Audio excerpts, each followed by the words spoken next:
We go inside Prince Charles's plans if Queen Elizabeth decides to step down as they step out for Remembrance Day in the UK.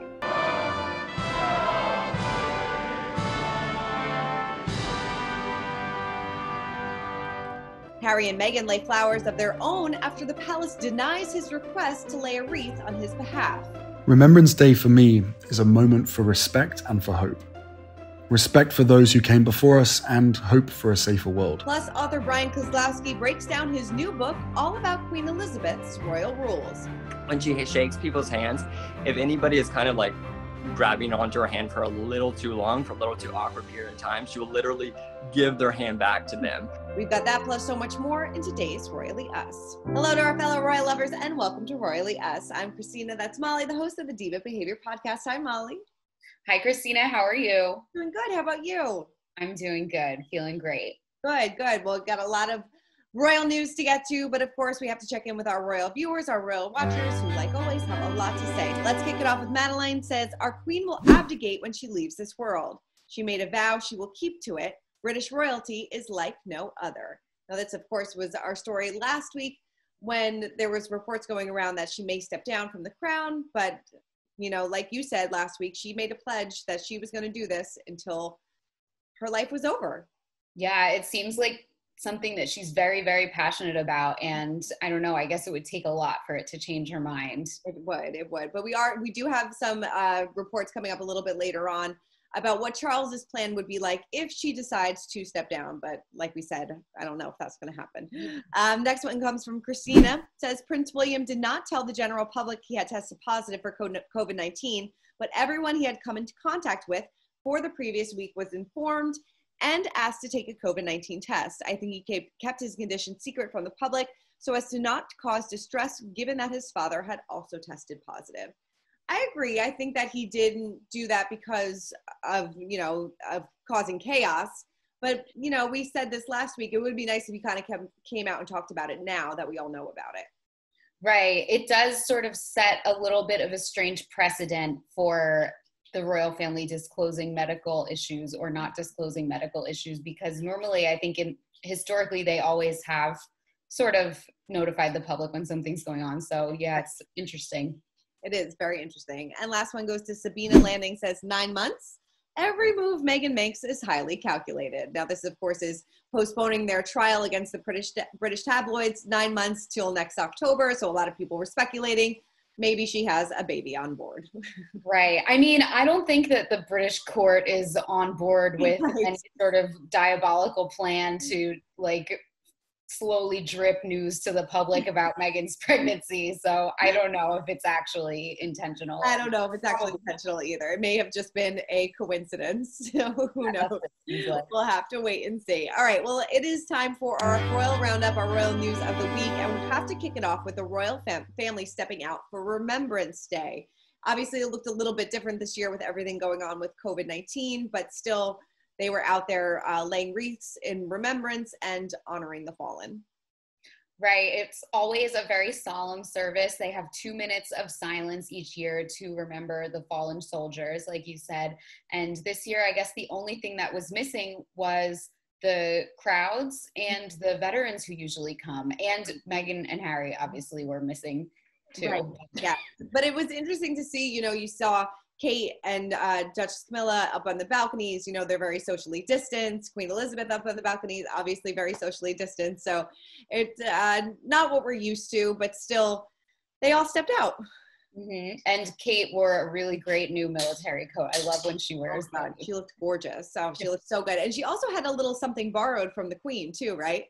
Right. She had some pearl and diamond earrings that she's been seen in a few times that the Queen wore originally. So that's really a nice touch. I love that. Be like, hey, can I just borrow those earrings? I love that. Well, speaking of making fashion statements, this was also the first time that we saw the Queen wear a mask.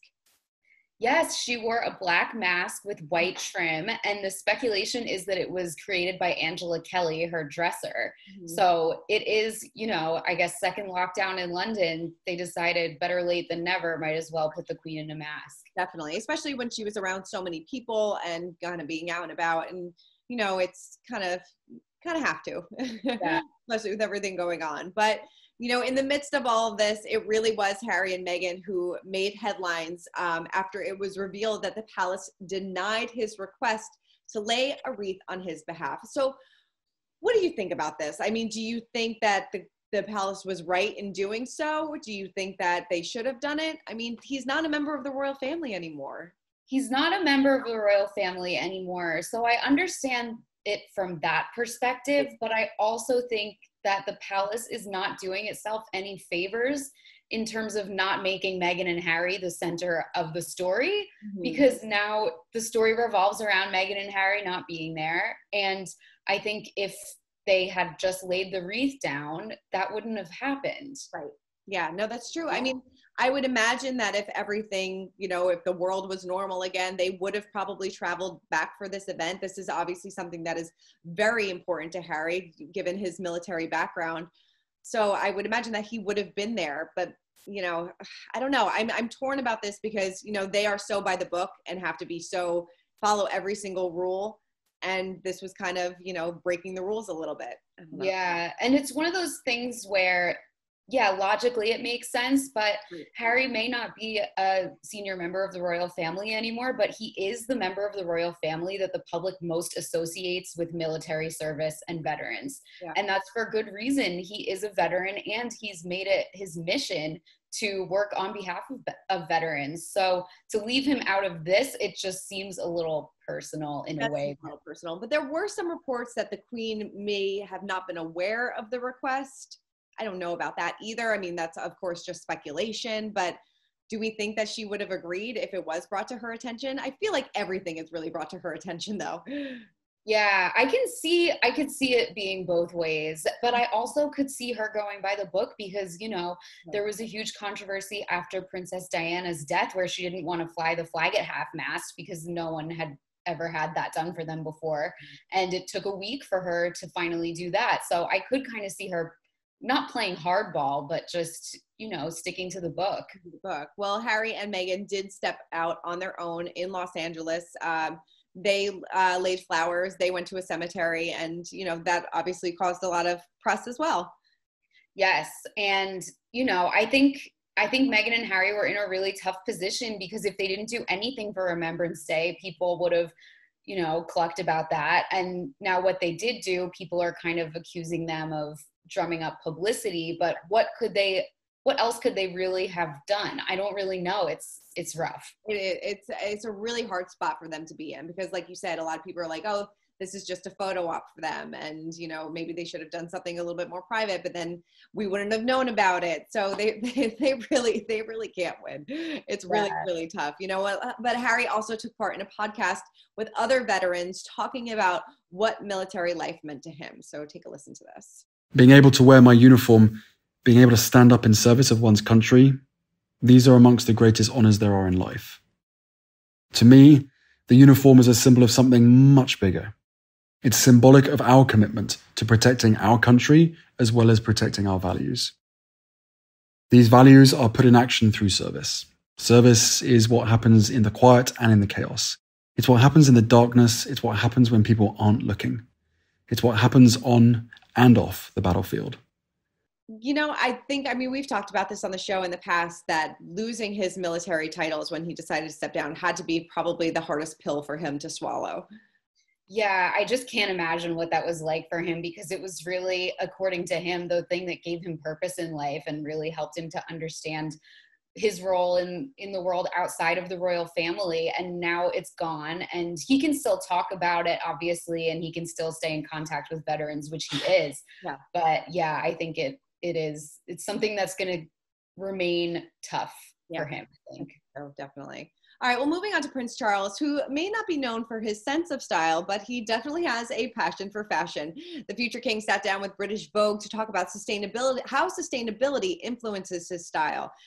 This is pretty cool. I mean, we do know that he has a passion for this and that he has talked about this. He has worked with sustainability and fashion before. So was there anything surprising to you about this conversation? I love this conversation. I love how Charles is like the oldest hipster in the world. Like, he loves organic food and vintage clothes, you know? the surprising thing is he wears clothes from the 80s and probably even from earlier. They showed 2 photos of overcoats that he's been wearing since the 1980s. And he has coats that lasted longer than both of his marriages. I mean, that is impressive. That is so impressive. I mean, speaking of wearing clothes from the 80s, he wore a suit to Harry and Meghan's wedding from 1984. So, I mean, we thought Kate was the queen of re-wearing things, but it seems like Charles is. Yeah. And I also love how he talks about getting his clothes, you know, mended and reworked. That to me is, I know this isn't his goal, but that to me is the real sign of wealth, when your clothes are so nice that you can't even bring yourself to buy new clothes because you're just like, well, I already have these, so I'll just get them fixed. It's like not a humble brag, but it is like a subtle flex, I would say. Totally. I love how he describes his fashion, that, you know, he's like a stopped clock, that sometimes he gets it right, sometimes he gets it wrong. But, you know, I think, I really do. I think it's pretty cool. Like you said, he is like a hipster, that he loves his clothing. And it's nice that British Vogue kind of spotlighted that. I liked it. It was so really fun. Yeah, it is nice. It's all the royal ladies get all the kudos when it comes to their fashion. So it's nice to talk a little bit about Charles too. Definitely. Well, let's continue to talk about Charles as we spill the royal tea, because we are learning his plans for the throne if the queen were to step down. Like we said, this probably is not going to happen, but they are getting prepared. Right. It's good that they're getting ready, because you never know what could happen, I guess.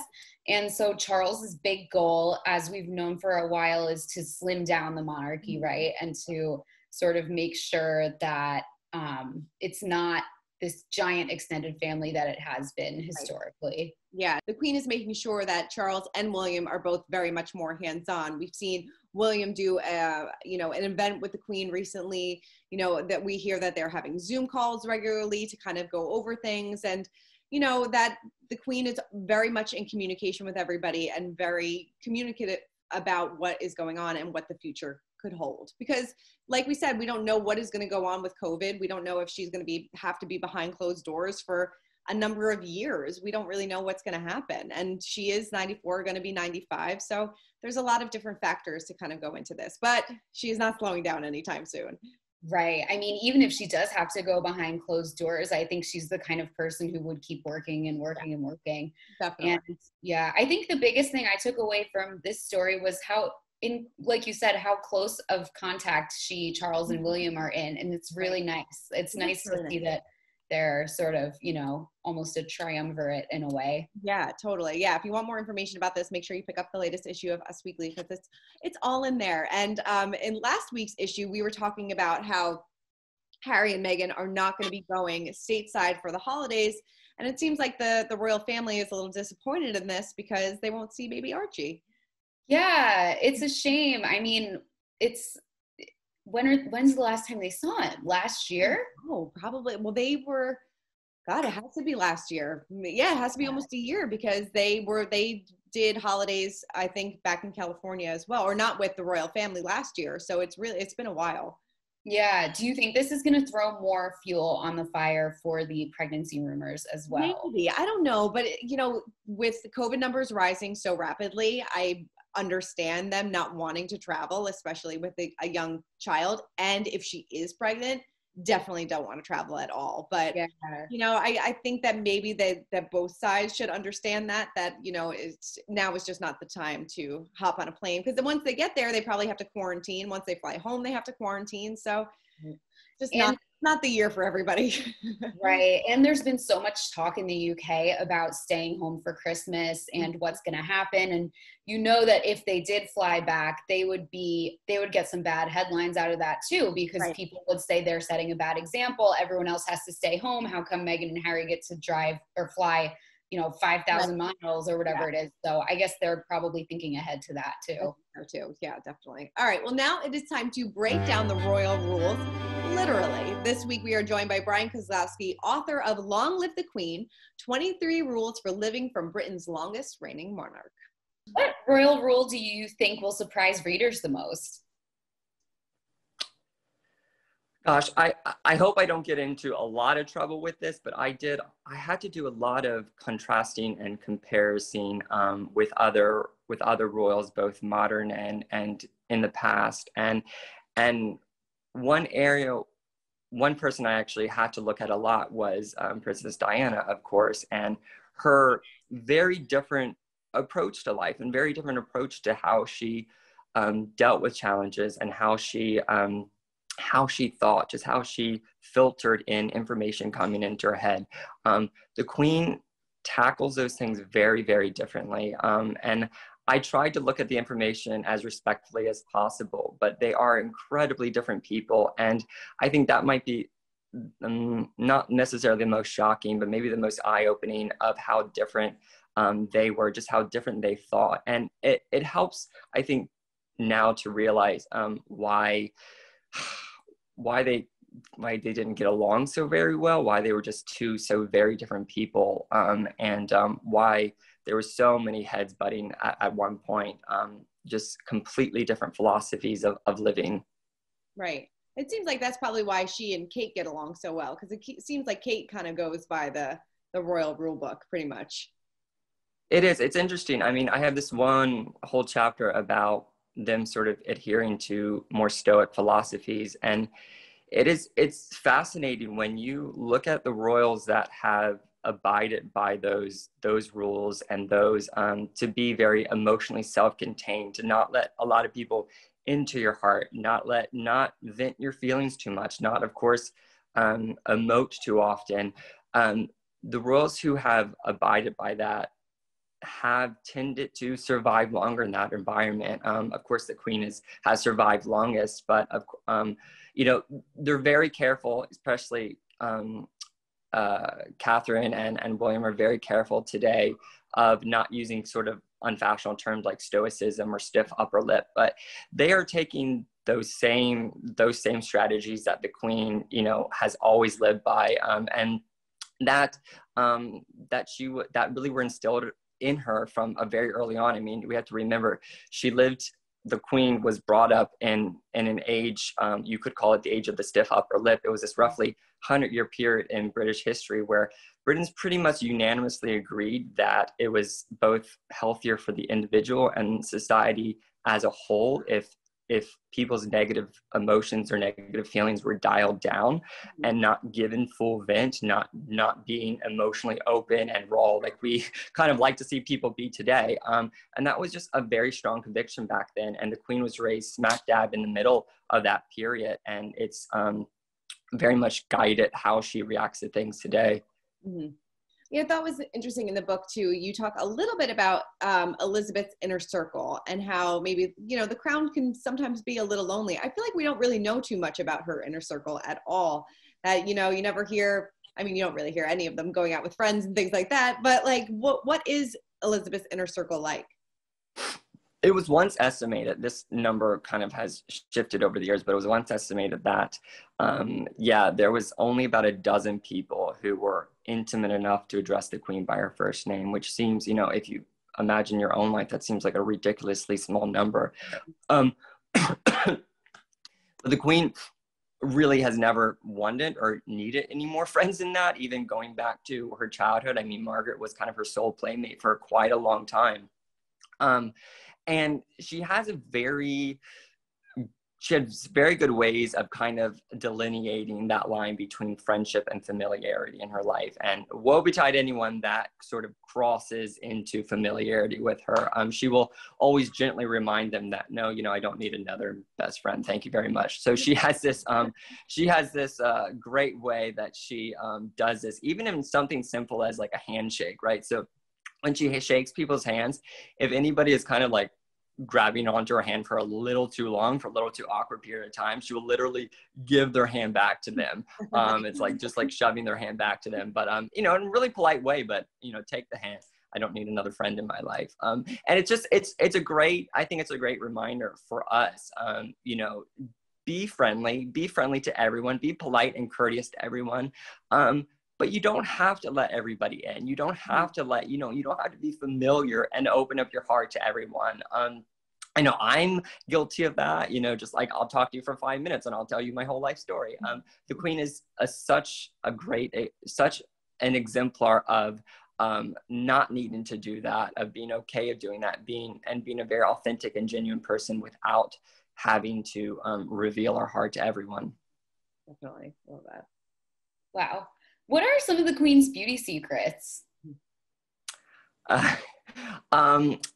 So it's obvious the Queen is dermatologically aged very well, but it's not necessarily due to any strict beauty regimen. That's pretty unfussy for the Queen.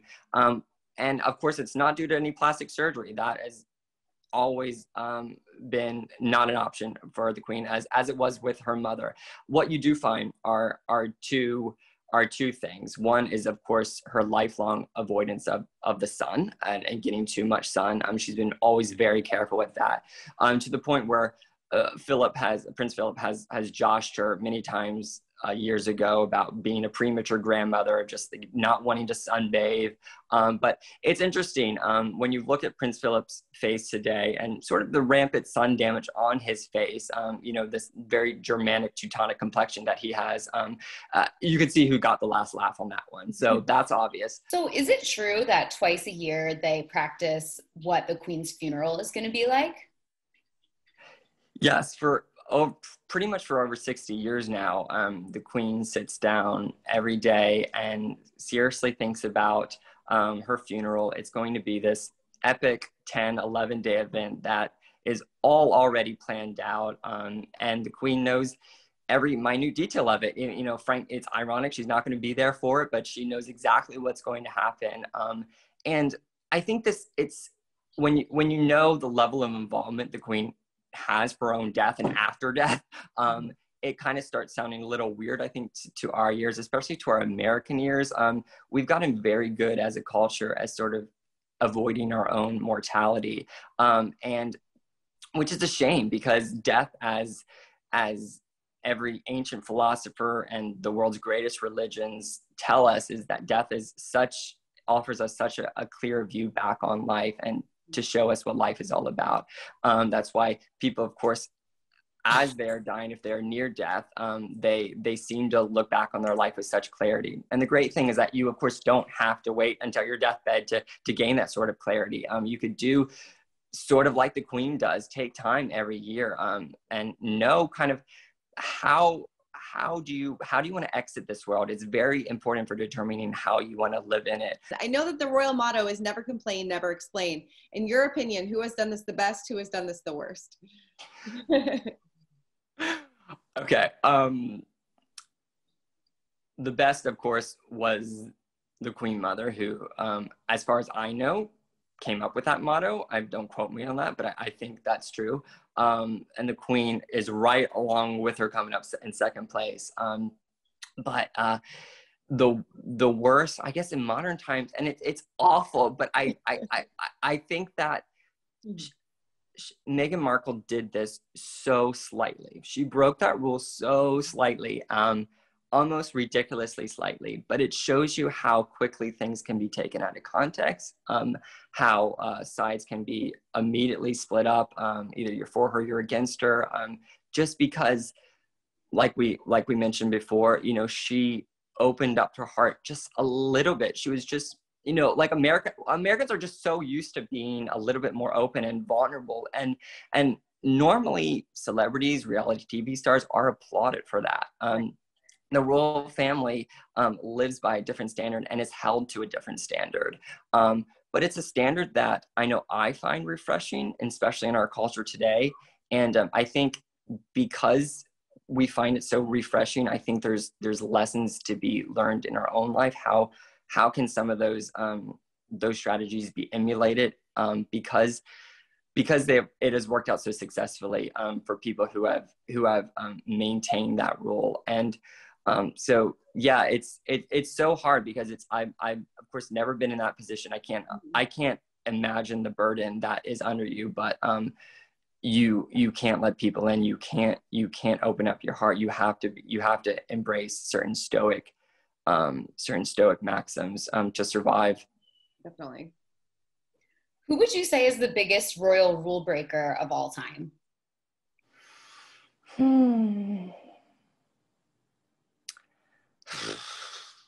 maybe, I mean, in the book, I do probably point out and contrast Princess Diana the most. She like famously said, "I lead from my heart, not my head." And that in itself was the biggest, I think, rule that you could break in the Windsor firm. Interestingly, you know, whether you love Diana or you don't like her or you didn't like her or whatever, by breaking that rule, it drastically changed her life and shortened it, you know, and it shortened her own royal career, and it shortened her physical life on this earth. It's interesting because even though Prince William saw that example, and knew what it's like. I mean, kind of Diana pioneered that reality TV star right of self-expression, right? So, but he has chosen a different path. He has chosen to follow more the path of his grandmother. And so I guess it can just, you know, it just goes to show you that it might not have been the best path to take. She was free to take it, but I think history speaks for itself in that regard. Well, Bryan, thank you so much for spending so much time with us and talking all about your new book. Congratulations. It's a great read, so everybody go pick it up. Thank you. Such a fun book. I absolutely love it. Make sure to check it out because it is, like I said, it's a fun read. Really upbeat read, and just like, it's just like taking a nice warm bath. It's really fun. I love that. All right, let's move on to our royal history moment of the week. I mean, this is the Charles show. We are talking all about Charles this week. And as we know, the royals tend to like to throw one back. And now we can do so just like Prince Charles because he's coming out with his very own gin. Yes, it sounds really good too. Yeah, it does sound really good. Yeah, it's got a hint of lavender, sage, and thyme harvested from his flower beds. Very cool. Really cool. You know, the proceeds are going to his charitable fund, which backs his charities. And, you know, the royals just love to knock one back. They're not shy about it. I love it. And this isn't the first time that the royals are doing their own gin, because I think a few months ago, the Queen announced she was doing the same. Yes, she is selling gin under her Buckingham Palace label, which is back ordered because I checked. And yeah, I want to know when it's going to be available again because, you know, who doesn't want to drink like the Queen? We need some of that, especially with this year that we've been going through. We definitely need to drink like a royal. All right, before we wrap up, let's check in on our pint-sized palace, our royal kiddos. And if you were at the Imperial War Museum in London recently, this is pretty cool. You may have ran into Kate, George, and Catherine because apparently they're just like us. Yeah, they went to the Imperial War Museum and George was there looking at all the military hardware. Somebody nearby said that he was very knowledgeable about World War II, which is very impressive. That is impressive for somebody so young. And it's got to be so interesting because I would imagine at the museum, there's a lot of royal history there. So seeing your family in a museum has got to be pretty weird. I'm still stuck on Robert Lacey saying that George doesn't know that he's the heir to the throne. And I'm wondering, how are they educating him about the throne and about his ancestors and also still keeping that a secret? It's so interesting. It's so interesting. I feel like he has to know at this point. I know. So one of his, yeah. I feel like he has to know, but so cool. I mean, if they're out and about, that's got to be a lot of fun to kind of run into them. Yeah, I can't even imagine. I can't imagine either. Well, Molly, thank you for running down all things royals with me. Thank you, Christina, for having me. Of course. We'll make sure to check out Royally Us every Wednesday at 10:30. Keep commenting, keep subscribing, and Molly and I will see you next week.